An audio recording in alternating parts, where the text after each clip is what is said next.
Welcome back to another video with IDN TV video series for Trouble part number 4. Jumping right into it now, the suspect Jamichael Jones has been seen for the first time in court, and now the internet has a lot of questions about this case as more details come out about that particular night when Trouble passed away. Now it seems like some fishy things are going on.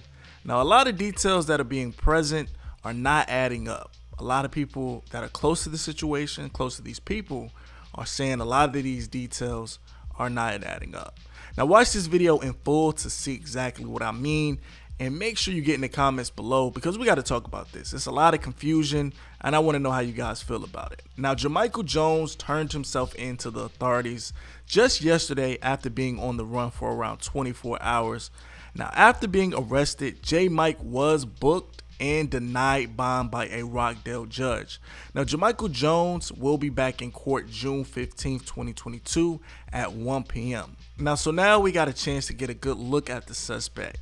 Now even with the pictures when he was on the run, the pictures really didn't do any justice. Now the suspect, even when he got locked up and arrested by the authorities, he had a hoodie on and we didn't get a good view. But today we have footage and a new mugshot picture of Jamichael Jones.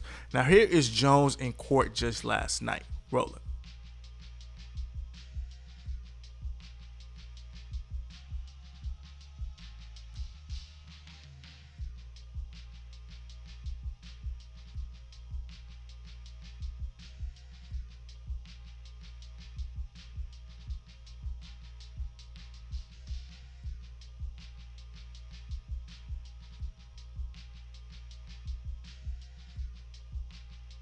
Now, I'm not from the South, but I have been following the Young Thug and Gunna case, and it seems like they were wearing blue jail suits. Now, is there a difference between each county or each jail for the colors they're wearing? Because J. Mike is definitely wearing an orange jumpsuit. Another thing I find odd is this is a high-profile case with Trouble being, known regionally in that area. I'm wondering why this guy J. Mike is not in protective custody. Do you guys think they're going to put him in protective custody soon? Let me know in the comments below. Now just some news, you guys. Now Trouble's Candlelight Memorial will take place tomorrow, Thursday, June 9th at 6:45 p.m. Now the service will be at the Coan Park at 1530 Woodbine Avenue Southeast, Atlanta, Georgia 30317. Now they say this park is very close to the area where Trouble grown up. Now, and just yesterday I posted a video about Trouble part number 3. Now in that video I did not show the actual report, the state warrant for the arrest. Now this warrant pretty much is what's given to the judge and the judge has to sign off on it. Now this actual paperwork, it just shows exactly what happens. Now a lot of people was asking could they see the paperwork. Now here it is. I'm not going to read it because I read it yesterday, but I want to tell you guys some key points that I found from it that I found kind of suspicious. I want to know how you feel about it. Now the boyfriend, suspect, and the lady, they're saying that they have been dating for 3 years. Now this is according to the arrest report, that everything I'm talking about. Now the lady said her and the suspect broke up only 7 days prior to this incident going down.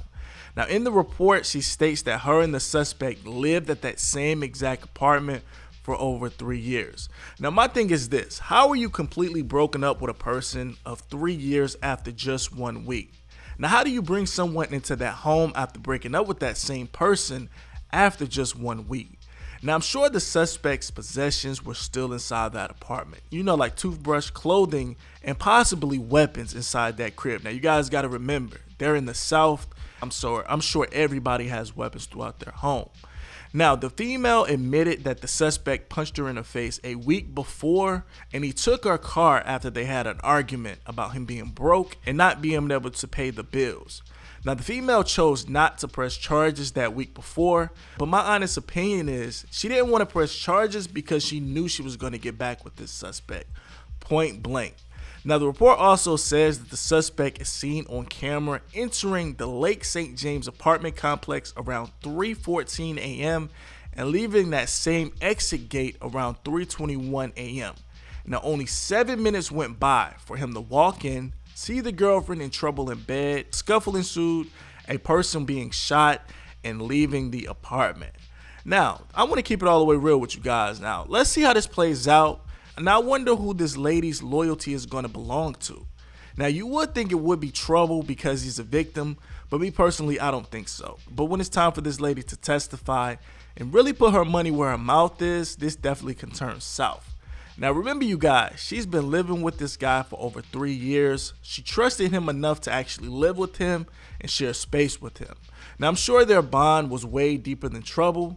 So what I'm saying is, the witness in this case might not quote unquote remember what happened when it's time for court.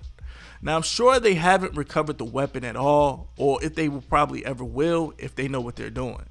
Now, the thing about this, the suspect could always flip the narrative and say that the lady shot Trouble and he just pulled up when they were fighting inside and he tried to break it up.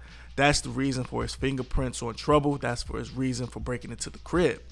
But it's not really breaking in the crib if he's been living there for over 3 years. Now, they were saying that a Georgia law is that if you're staying in a place for over 30 days, that you're not pretty much breaking in, so it wouldn't be a home invasion. There's not real proof that the suspect did shoot Trouble at this point, unless there's cameras inside of that apartment. Pretty much two people's word against each other's, the girlfriend and the suspect, because Trouble is not here to speak for himself. Now, let's talk about this in the comments, you guys. Now, remember, everything I'm saying is an assumption, and it's just to make conversation, just for entertainment, and just to get another viewpoint on Trouble's passing away. Because everybody figured they had everything solved, but now more details is coming out, and more people close to the situation are speaking out, and it doesn't sound like the warrant for arrest paperwork that they're putting out. So a few people, like I said, are close to the suspect and the female who will remain nameless. Now, they're speaking out, and I'm raising a few eyebrows about their statement when they said this. Now, one guy who was once close to the suspect, Jamichael Jones, replied to someone's comment on IG and said this. He says, "That's cap. She was with him earlier in the day and hit me a day before to speak with him for her because she says she respects me, even though we haven't been hanging in years. RIP Trouble, he was my dog too. But tell that chick to quit lying. When they check her phone, they gon' see the truth." Now, all of this here is alleged, you guys. I want to say that before. This information is not law or verified. On top of that, this is an investigation, and I'm sure the police are way ahead of us, you guys. I'm sure they already looked at this lady's phone records and things like that. So like I said in the video before, it seems like the suspect and the female were still talking even the day of when Trouble passed. Now, not only were they talking to each other, but they were physically actually around each other. So what does that mean to y'all? I mean, does that mean this female is lying about breaking up with him a week ago? Does that mean Trouble was actually quote unquote set up to be robbed and the whole situation turned left? I mean, it's just so much details and just so many ways to look at this. I don't know what to believe. So I want you guys to get in the comments below. Like I said, everything will come out and the truth will come out once they find her phone records and other things like that that we're not thinking of. So let me know in the comments below, you guys, who's capping? Is everybody capping? I think everybody can't be capping. So let me know in the comments below, how do you feel about this? And last but not least, man, Trouble was a prophet, y'all. Now, he knew the game. Now, he pretty much talked his fate into real life.